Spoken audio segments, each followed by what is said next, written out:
Hello guys, আসসালামু আলাইকুম। আবারও আজকে বের হলাম একটা জরুরি প্রয়োজনে। যাই হোক, আমি আমার বন্ধুকে কল করেছিলাম, সে নাকি বাজারে আছে।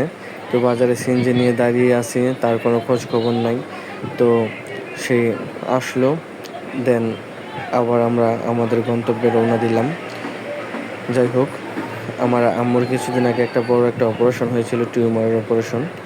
সো সেই টিউমারের অপারেশনের জন্য কালকে আবার ডাক্তার দেখিয়েছিল। এখন ডাক্তার কিছু পরীক্ষা নিরীক্ষা দিছে, সেটার জন্য স্যাম্পল জমা দিতে হবে। তো স্যাম্পলটা নিয়ে যাচ্ছিলাম সামনে আমাদের এলাকায় উদুমগঞ্জ, এত সুন্দর একটা মসজিদ যেটা আপনাদের না দেখালেই নয়। মসজিদটা দেখলে অনেক দেখতে ইচ্ছে করে। যাই হোক, সবাই আমার আম্মুর জন্য দোয়া করবেন, উনি যেন খুব তাড়াতাড়ি সুস্থ হয়ে যায়। ডক্টর 3 মাসের জন্য ওনাকে রেস্টে থাকতে বলেছে। অবশেষে আমরা হসপিটাল চলে আসলাম।